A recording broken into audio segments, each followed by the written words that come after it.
Hi there. So the current lockdown due to the coronavirus has obviously brought with it unprecedented restrictions to our daily and work lifestyles.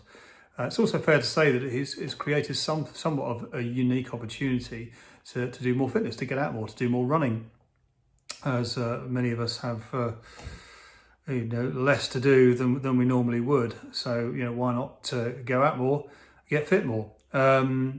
After all, those are the government guidelines. You can go out and exercise once a day. So why not?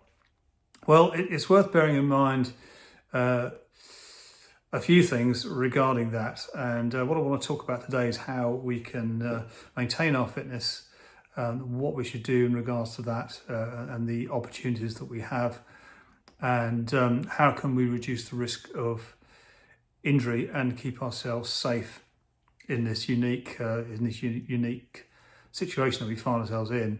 So firstly, let's talk about the government guidelines. Well, the government guidelines are that it is okay to exercise every day, once a day. There is no restriction on time or the kind of exercise you should be doing, provided you are maintaining social isolation. There was a comment by a minister that 1 hour should be sufficient, but that wasn't based on any particular research or knowledge. It was just an offhand, off-press comment that this particular minister made, and it shouldn't be taken as any kind of rule or guideline.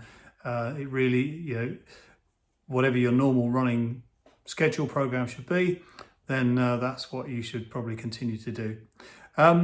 So with regards to exercising every day, it'd be very tempting to think, here we have this sort of all-you-can-eat buffet where we can go out and exercise every day, and exercising every day indeed is a good thing. It should be a daily choice. But if you are not used to running every day before this crisis and this lockdown, it's questionable whether you should be running every day now, because that's going to significantly increase your running load without sufficient adaptation. And we know that too much too soon is a major cause of running injury, so progressing too far too quickly. So whilst we have this opportunity to run perhaps more than we used to, we should be very mindful of the possible risk factors of injury that brings. And a sensible approach would be to stick to your running plan for the time being, increasing gradually on a weekly basis by roughly 10% as a rule of thumb, again, not as an absolute. So something we need to be very mindful of, because the last thing we want to do is end up with a running related injury at a time like this, because that would be incredibly frustrating, not being able to run, because that after all is what's keeping us fit, but it's also arguably keeping us sane when we're stuck in lockdown.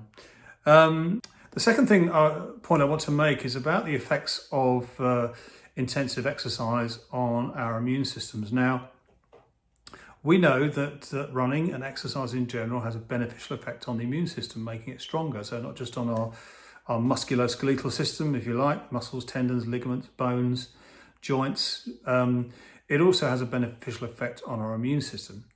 But we're talking about steady state exercise.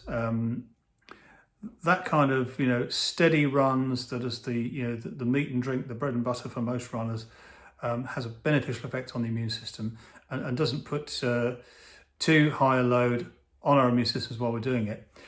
Intensive exercise, on the other hand, and we'll talk about speed work, interval training, hard hill repeats, fartlek type running, that places a significant load on the immune system while you're doing it and reduces the efficiency of the immune system and its capability of fighting off infection and disease while we're in the process of doing that. This is one of the reasons why, if you're ill, then intensive exercise is off the menu, because when your immune system's already weak and it's trying to fight disease, doing intensive exercise when you know that's going to weaken your immune system just seems like a crazy, bonkers thing to do, and we don't want to be doing it. On the other hand, if you have a little bit of a cold or something like that, the research seems to suggest that going out for a gentle, steady run is not going to do any harm, and it might even make you feel a little bit better. Personally, I would say, if you're feeling under the weather, just don't run. But that's just my view on it. But certainly, the context of what we're talking about, here we are with a disease that can be asymptomatic, subclinical, and you don't know you have it for the first few days. If you're going out and you're training, you're doing speed work or intensive exercise, it might just tip the balance. Who knows? No evidence to suggest this, of course, just based on sound clinical reasoning that we want to be protecting our immune system and not putting our immune system under undue stress at a time like this. So, my advice really is that, looking at the 80-20 rule that the majority of runners go by, so 80% steady exercise, 20% effort. I'm not saying don't do any intensive exercise at all, but I would minimise that while this crisis is going on. So maybe a sort of a 90-10 ratio, so 90% steady running, maybe just 10% intensive exercise. Personally, I'm not doing any intensive running at all. I'm just keeping my run steady, building a strong base so that when we get back to normal, all these lovely races start coming back, I'll be in a strong position to get in and get stuck into some of those running events. So that's point number 2.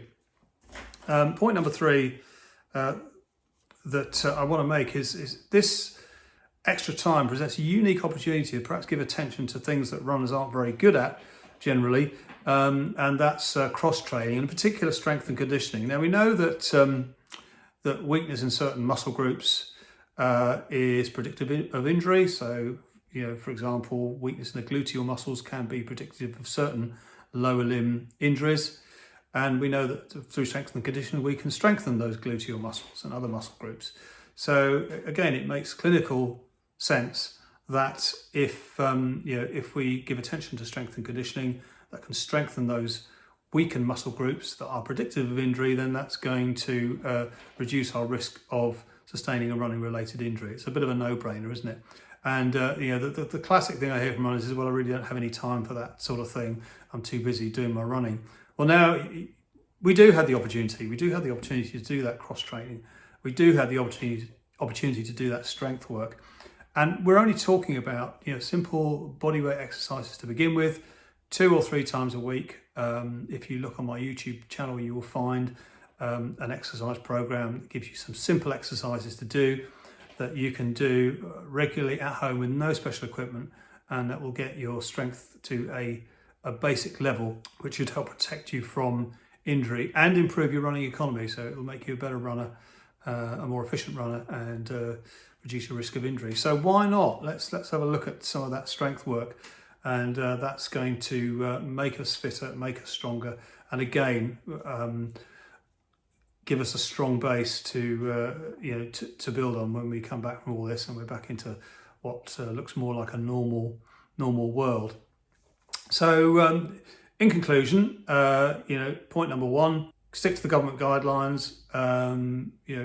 Don't sort of increase your runs or do too much too soon. Don't do twice as many runs just because you can. Too much too soon is going to increase your risk of injury. Secondly, quick check. Be aware of the effect of exercise on your immune system. Intensive exercise does put a high stress load on your immune system. The wisdom of that is questionable at the moment with this horrible virus flying around. And thirdly, this is a good time to look at that cross-training that you've always promised yourself you would do, especially strength and conditioning, which we know improves running economy, and we're pretty certain can reduce your risk of injury. So I hope that's all helpful. There's just some guidelines, my own opinions, based on the available research and based on sound clinical reasoning. Of course, there are other views out there, and if you want to have a conversation with me about it, or if you want to ask me any questions, then I would love to hear from you. I would love to have that conversation with you. Love to hear your comments and love to hear your feedback. So until then, keep fit, stay safe, look after yourselves, and I will speak to you again soon. Bye for now.